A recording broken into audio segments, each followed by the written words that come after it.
പൊന്നാ രസം ഈ ആവശ്യമില്ലാത്തൊന്നും വായിക്കാൻ നിൽക്കണ്ട.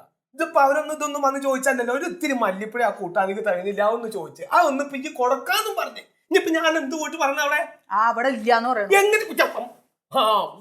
എങ്ങനെ എടുത്തു കൊടുക്കങ്ങനെ ഇവിടുത്തെ കളിക്കാൻ കണ്ട് നിങ്ങൾക്കോ ബുദ്ധി ഇല്ല. ഓർക്കെങ്കിലും ബുദ്ധി വേണ്ടേ? കണ്ടന്റെ വീട്ടിൽ നിന്ന് മല്ലിപ്പൊടി ഇറക്കാൻ വന്നിക്കുന്നു. അപ്പോള് പറയണൊക്കെ കണ്ടോന്റെ വീട്ടിലോട്ട് ഞാൻ ഓനും തമ്മിലുള്ള ബന്ധം അറിയില്ലേ? അറിയില്ല എനിക്ക്. ഞാൻ അതൊക്കെ പോട്ടെ ആ തള്ളി ഞാൻ തമ്മിൽ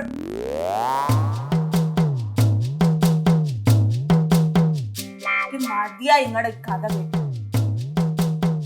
അതെ ഇതിപ്പോ വർത്താനം തന്നെ ഞാൻ തല്ലൂടാനും വഴക്കിനും വന്നല്ല. അപ്പൊ ആൾക്കാർ കേൾക്കും അത് നമ്മൾ ഇവിടെ കിടന്നത് ഒന്നും തല്ലൂടാൻ കണ്ട. നമ്മള് പോയിട്ട് പറയും ഇവിടെ മല്ലിപ്പൊടി ഇല്ല, ഇവിടെ ഒക്കെ നോക്കിക്കണ് മല്ലിപ്പൊടി ഇല്ലാന്ന് പോയി പറയും. കണ്ണി ചോറിലാണ്ട് ഈ സംസാരിക്കരുത്.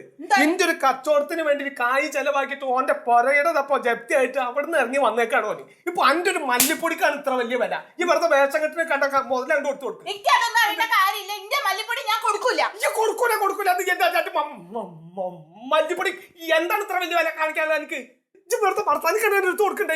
കൊടുക്കൂല കൊടുക്കൂല എന്ന് പറഞ്ഞാൽ എന്താ കൊടുക്കാത്ത അയക്കറോ? ഞാൻ മേടിച്ച മുതലാണ്. എന്താണ് പിന്നെ എനിക്ക് കൊടുക്കാത്ത വിഷമം? കണ്ടോരാണ് വർത്താനത്തിന് നിൽക്കട്ടെ. മുതലിങ്ങനെ എടുക്കണേ ഈ വർത്താനത്തിന് കണ്ടു കൊടുക്കൂല.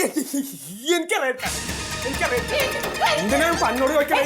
എനിക്കറിയാം എന്റെ പറ്റാണ് ഈ മര്യാദക്ക് എടുക്കാതെ.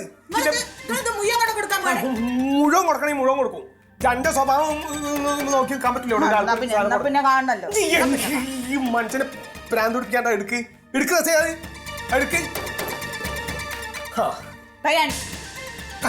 കയ്യിലാണ് കൊണ്ടുപോണ ഒരാൾ സാധനം ചോദിച്ചാല് പിന്നല്ലാതെ കയ്യിൽ കൊടുക്കേ. ഒരാളൊരു മുതൽ ചോദിച്ചാൽ ഈ ഒരു പാത്രത്തിൽ വേഷകെട്ട് നിൽക്കാണ്ട്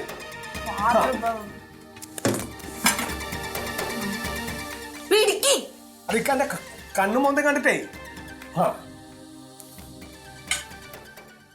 ഇതെന്താണ്? എന്ത് ചമ്മന്തി ഇറക്കാനാ?